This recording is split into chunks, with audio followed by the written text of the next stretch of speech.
Please welcome to the stage Republican candidate for President of the United States, Vivek Ramaswamy. Thank you. Thank you, guys. Great to meet you in person. Good to see you in person, brother. How you been? I'm good. Good. Good day one. You know, this is my 8th or 9th moderated session today. Oh, is that right? And Okay. I'm getting a little tired. How do you keep the stamina on the campaign trail? It's like the first break that I took was the 2 days before the first debate. Yeah. I think I got my second break coming up in early next week as well. The truth is, I would say two things. One is the first few weeks were draining, and I realized what it was is we decided that like my family was going to be doing their thing, I'm going to be traveling. That didn't work. This is all consuming. And so when we've tried to do it more as a family, that's actually been very energizing for me. It's like we take the little bubble that we have at home and we just travel with that. Mm-hmm. And then the other thing is when you're guided by your own sense of purpose. It's one thing if you're slaving away at something that feels like work that you have been tasked to do.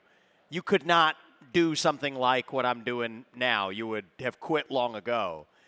But I think if you're guided by your actual sense of purpose that guided you into it in the first place, and I think that every day we get closer, it looks like we have a very clear path to succeeding here. That keeps me going, and what was normally 7 hours of sleep is down to 4, but I seem to be doing just the same. And so we're excited and in for the fight, and I think we're on track to being successful. I think one of the things when we talk about this broader conversation, I don't expect that you're going to be versed in every single line of the crypto bills that have come out the last couple of months. And I know we've been speaking with your team and you've been thoughtful about developing this platform. But that's almost secondary to me versus how you think in terms of a framework for policy, because I think there's a lot of folks in this room that feel like we've been burned in the past by folks that say the right things, but ultimately certain elements that are important to the crypto community are fundamentally at odds with their worldview or their politics, right? Yeah. And so you've been outspoken about the administrative state. You even tweeted something after the grayscale ruling where the SEC lost in court. It seems like that is kind of the intersection for you and kind of where your platform is developing to talk about overreach generally, and then how you would apply that to financial assets, financial services. I think is something we haven't really heard you speak too much about, but I'm curious if we take it 30,000 feet, your view on how to reform the administrative state, and then we can talk financial services and then kind of go into crypto and build the tree from there. And I think it's important people understand a bit about my background, which is a little bit different than a traditional politician coming at this, where the way it works, you get a briefing, takes 3-page documents, you learn the key bullets, and then you spout back off what sounded good from what you learned. The truth is, I have worked in regulated industries. I actually started my career at a hedge fund, so financial regulation, interfacing with understanding the regulation by enforcement paradigm of the SEC, the penchant to fail to define rules until after the fact. This existed long before crypto, and this is going to exist long after we solve the problems in the crypto space as well.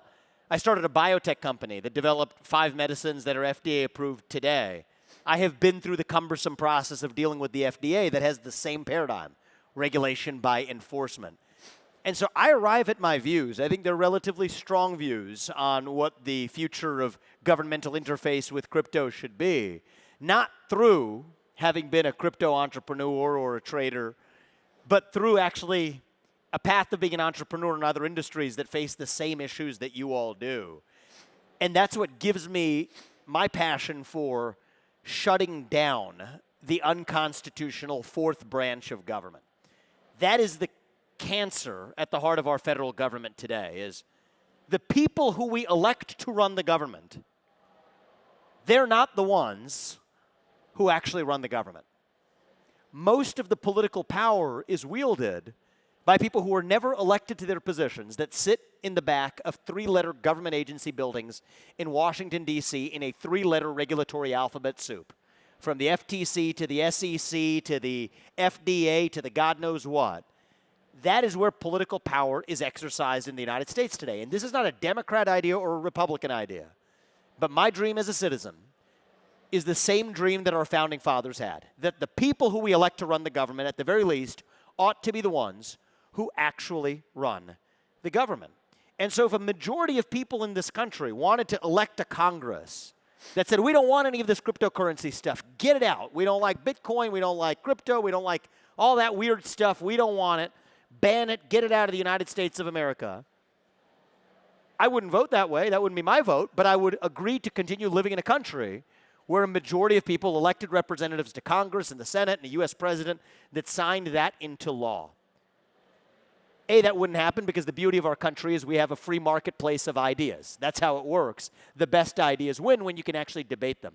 But that doesn't work when the people who actually make the laws are people who have no backstop of democratic accountability. And so, actually, it is the thing I talk about most in the campaign trail.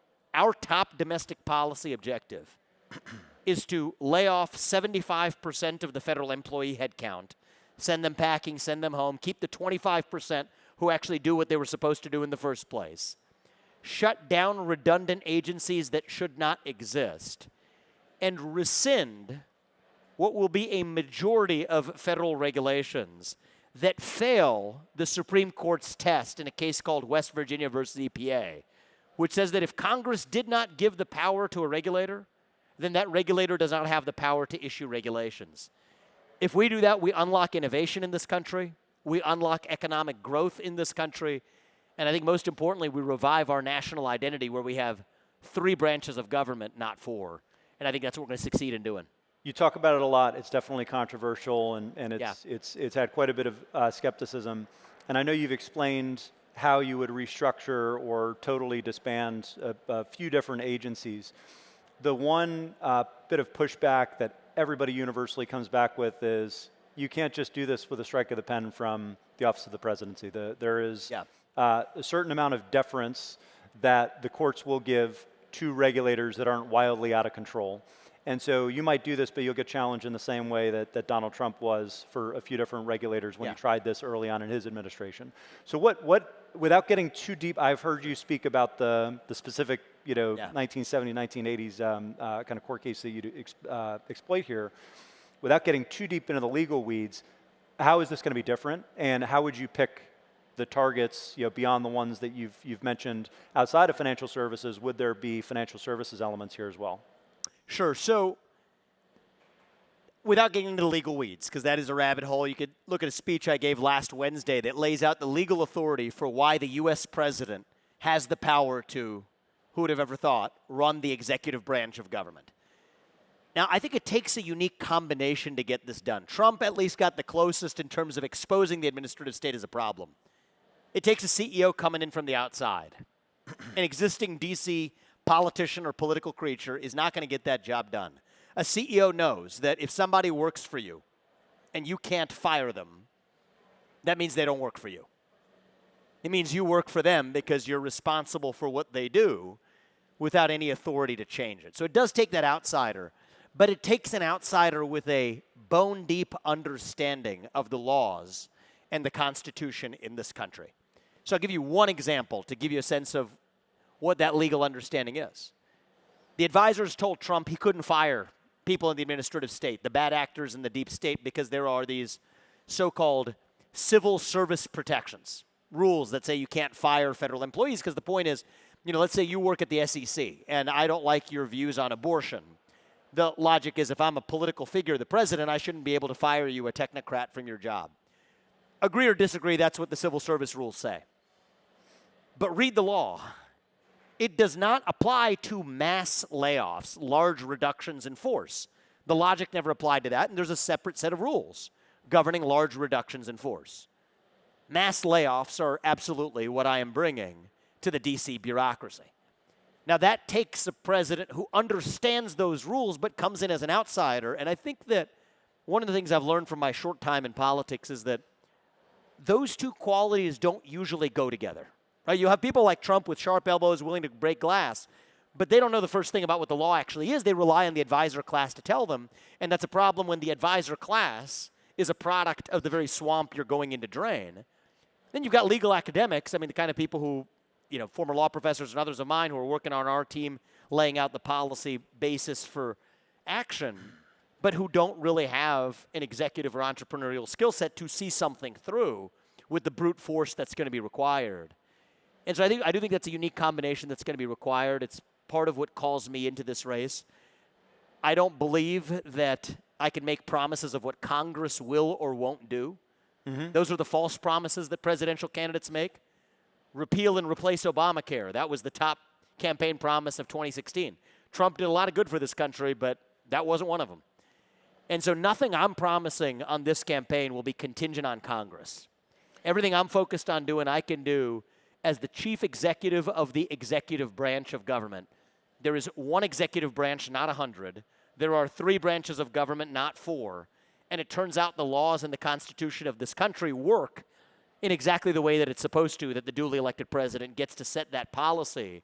And when I'm going to fire 75% of the employees in most administrative agencies, including the SEC, I think that that is something that will liberate both our national character as well as liberating our economy and liberating innovation in this country, which has been hampered by that wet blanket of regulations coming from those 3-letter agencies. I haven't heard you talk specifically about the SEC yet, or any financial regulator. You've talked about the FBI, you've talked about the Department of Energy, the Department of Education. And so I think what you just said is SEC's in that list now too. But not to shut down the SEC. I mean, we've identified specific agencies we will shut down. But if we're going to have a 75% headcount reduction across the entire federal bureaucracy, that means most agencies will see a 75% or at least majority headcount reduction within that agency too. And it's my experience in the private sector, I think the government's no different. That 25% of the employees get 80% of the useful work done. The problem with agencies like the U.S. Federal Reserve or the SEC is when you have a bunch of people showing up to work who should have never had that job in the first place, the problem isn't just their headcount cost. That's the least of it. It's that they find things to do that they shouldn't have been doing in the first place. And it's one thing, that might be a special project on the side at a company. At the level of the government, that's issuing new regulations that the regulator actually never had the power to issue in the first place. And one of my chief issues with agencies like the FDA and the SEC is this regulation via enforcement paradigm, where they refuse to pre-specify what the rules actually are, but demonstrate what the rules are by picking who the bad apples are after the fact. And it's funny, even in the regime that pre-existed before crypto, dates back to the 2000s, when there were calls in Congress to define, let's say, certain securities law violations, like insider trading, would define what it is and what it isn't, put it into law. The chief opponent of that was none other than the SEC. You see the same thing with the FDA. You want to put into the law, do you require 2 clinical trials or 1? Be clear, the chief opponent is the FDA. And so ambiguity is the friend of the tyrant. Doesn't matter what country or what society you live in, ambiguity is the friend of the person who actually wants to exercise undue power. But in this country, we're a nation of laws, not of men. And so whatever the regulations are, it may or may not be the regulatory regime I favor. I favor generally less is more, believing in decentralized innovation and empowerment in this country. But if the majority of people in this country disagree with me, I will still agree to live in this country. But it better darn well be done through the front door rather than through the back door, which is, I think, the main problem today with the grayscale ETF denial. I mean, thankfully, we have a judicial system, courts in this country that called that out for what it is, arbitrary and capricious. That's the legal standard for a regulation that fails. Thank God we have a judicial system that still does its job. But you go straight down the list. You got a Gary Gensler who cannot state whether Ethereum is a security or not. Well, against that backdrop, you got Gensler today. You'll have Gensler 2.0 tomorrow. Is a bank deposit a security? Is the U.S. dollar a security, the issuer of which is a government? You have an agency that is sufficiently purposefully broad in the scope of authority that it wields. That is not a constitutional republic. That is a technocracy, a corporatocratic, autocratic technocracy that is a fundamental bastardization of what the United States of America was built on in the first place.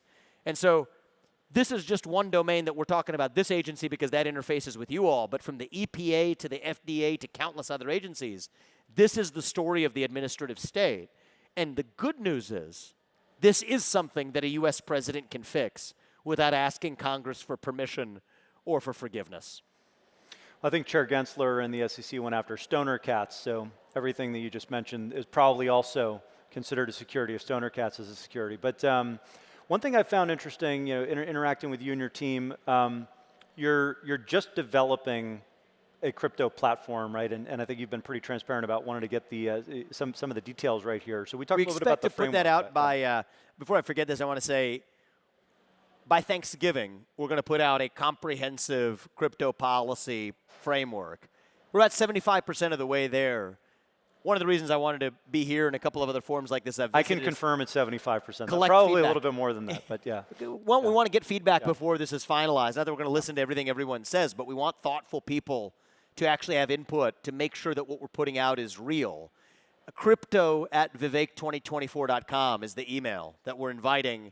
We don't want, hey, this happened to me and this is my story and my pitch deck, but serious, thoughtful proposals for what other presidential candidates or politicians or existing regulators are missing.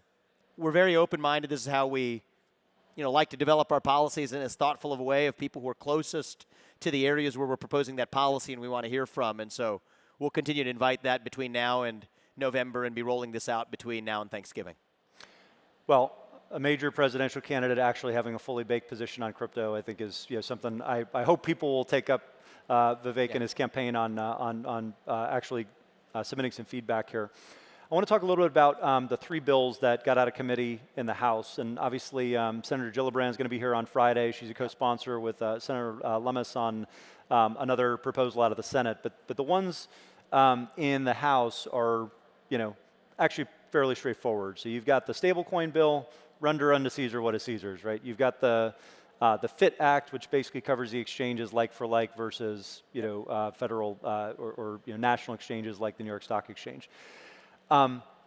Those seem fairly intuitive to be able to get right. Like you'd expect adults to be able to get together in a functioning regulator and get some of those details right, and a functioning Congress to get some of those details right. The third one I think is often overlooked though, and it is called the Keep Your Coins Act, and essentially it's the right to self-custody unencumbered. And this seems to jive pretty well with a lot of the positions that you have, which are more libertarian, but it strikes me that as silly that we even need to affirm certain constitutional protections for the ability to kind of own your own property. But would you affirm that through executive orders?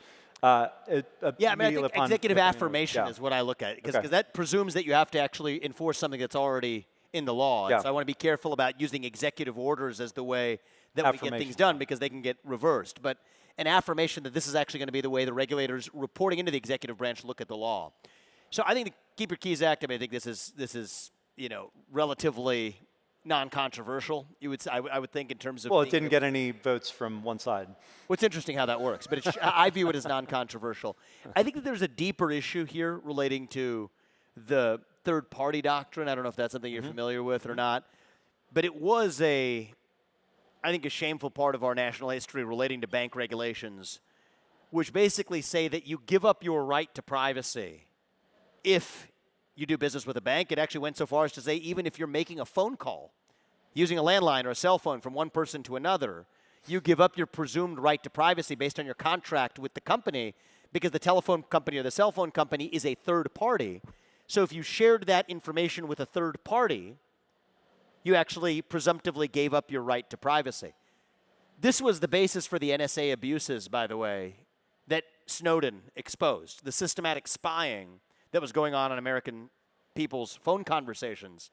The legal basis for it was the third-party doctrine that if you're choosing to have a phone call rather than a private conversation, you're disclosing that to the third party, that is the phone provider. So I think that same logic finds its way and rears its ugly head here relating to bank regulations as well. So part of what I want to revisit, we can go into any specific piece of legislation, and my cautionary notes would be careful what you wish for in concentrating too much power in the federal government or in the U.S. Federal Reserve, which has proven itself hostile to competing currency systems, versus the dual system that we have, which actually mostly decentralizes a lot of this to the states. So all I would say is in some of those bills, be careful what you wish for in centralizing too much to the federal government. But I think the deeper issue that I'm focused on as well is getting rid of that third-party doctrine itself, going back to the Bank Secrecy Act and otherwise, because I think that's the real threat to liberty that doesn't just affect crypto, although it does affect you all, but it actually affects our broader freedoms and the infringements on our freedoms from the federal government in the first place. I have one last question. It's a little bit more personal, but maybe some other entrepreneurs in the room are thinking along the same lines. If you're getting into politics and it's not razor focused on a single issue, do you have to choose private sector or public sector? Because you made a hard choice to basically step aside from your biotech company based on some of the controversies that were the result of the 2020 environment that we were in. And maybe I could argue things maybe have cooled down a little bit and there's been a little bit more pushback to that side of the culture. But so I'd say a couple things. Should people speak up, maybe is the other way to put it? Or do you have to pick your spots? It's a good question.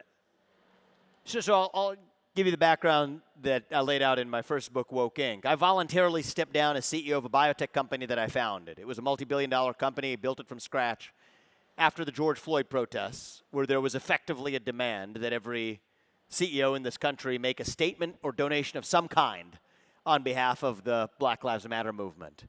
Putting the content of the BLM movement to one side, it was my view that this wasn't the job of a biotech CEO. And I refused to take sides on an issue where I know that many of my employees and many other people who deal with our company have diverse views as existed in the country, and I had my own. That raised a series of controversies that forced me to have to make a choice the following January of I could continue to speak my mind on my criticism of stakeholder capitalism, but it was going to have a negative impact on my company. Or I could say what you're supposed to say, chapter and verse for the rosy future of ESG-infused stakeholder capitalism, and leave my company unharmed. But I couldn't have both at the same time.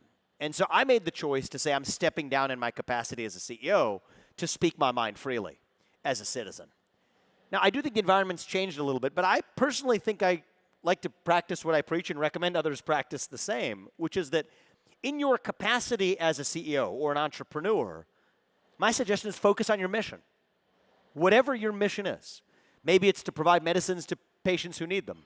Maybe it's to provide a new platform for trading cryptocurrencies. Whatever that is, your organization has a mission. And you should want to ask yourself, what kinds of diversity do you want to advance that mission? And then what kinds of diversity don't you want to advance that mission? You may not want diverse commitments to your mission or diverse commitments to work hard towards that mission. There you want uniformity, but maybe diversity of skill sets to help you achieve that. So ask yourself, what allows you to achieve your mission wearing your hat as an entrepreneur? And then I think you separately, as human beings, wear a separate hat as a citizen. Right? Just because you're a capitalist doesn't mean you cease to be a citizen. But just be clear about which hat you're wearing when you speak the way you do. And so I personally do have a fundamental still criticism for those who might, whether they agree with me or not, try to have it both ways, where, I'm going to speak in my capacity as a CEO, but use my status as a CEO to foist my political views unrelated to my business onto everybody else to do it, from climate change to racial justice to anything else. I think it's a violation of the social contract to say that you get special protections and limited liability as a business to pursue your mission. And you should be unconstrained in pursuing that mission and unapologetic about it. But separately from that, if you in your capacity as a citizen, employee to CEO, janitor to executive, it doesn't matter, you're co-equal as citizens. And my view as a CEO matters no less than the analyst who joined us at the age of 22 on whether or not we should pass a piece of gun control legislation. Our views are equal regardless of where we sit in that biotech company. And so that'd be my answer, is that we're all capitalists in our own capacity, pursuing our own self-interest. Great. In that capacity, wear that hat, do it. Don't apologize for your success and pursue your mission to the fullest extent possible. But there's a side of us that's also a citizen in a constitutional republic. That's what casts the ballot, vote at the ballot box every November, where every citizen's voice and vote counts equally, regardless of the number of green pieces of paper in your bank account, regardless of your title in a corporate hierarchy. And as long as we're able to keep those things straight, then I would say, yes, you can have both ways, as long as you're wearing the right hat at the right time when you're actually engaging. So that's my perspective on it. Try to stay consistent. And you know, look, if we're wrapping up, I think a great and nuanced answer. Thank you. And for the record, you know, I think we've been fortunate to have you. We have a couple of tremendous leaders on the other side of the aisle. They're going to be here on Friday. And Messari's policy is pro-crypto and thoughtful leaders that are at least going to be thoughtful about enacting crypto policy. So it's a pleasure to have you. But yes, we're going to wrap up here, I think. Going to wrap up with a thought to say, you actually hit in exactly the theme I was going to raise, which is that I don't think the real divide in this country is between Republican and Democrat or between black or white. I think it is between the managerial class and the everyday citizen. And I think that's the real divide that has landed on your all's doorstep. In my capacity, hopefully as your next president, I'm going to also ask you, though, to put your frustrations into context. I get it. I share your frustrations. But where I see us as a country right now is that I don't think we have to be in this national decline that we accept that we're in. I think as a country, we're really, I hope, a little young, actually. Going through our own version of adolescence. Figuring out who we're going to be when we grow up. And when you see it that way, it gives you a little bit more latitude to be patient, to say, you know what, everything your industry is going through, everything that many other regulated industries are going through, everything our national identity crisis as a country, it's natural if you view ourselves as a nation that's still evolving towards our adulthood.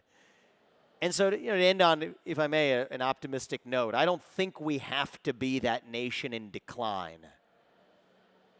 Reject the bipartisan consensus that we're in decline and maybe embrace a different view that we can still be in our ascent as a country.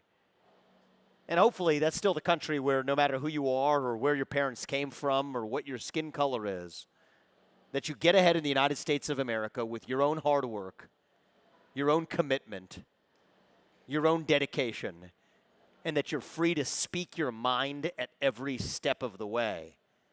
That's the American dream. You all are living it. Keep doing what you're doing. And if you all do your part, I promise you I'll do mine in making sure the government isn't in your way as you try to do your jobs too. So thank you for having me. I think that's exactly how I'd wrap up. As long as we're able to build, and as long as people are able to innovate and do what I think most people in this room are most excited about doing, which is not talk about policy. And hopefully next year we won't have you on stage because it's a problem, or any other politician. But Vivek, it was a pleasure, and really appreciate you sharing your thoughts with us today. Thank you. It's an honor, guys. Thank you. That was great. Appreciate it, man. That was great.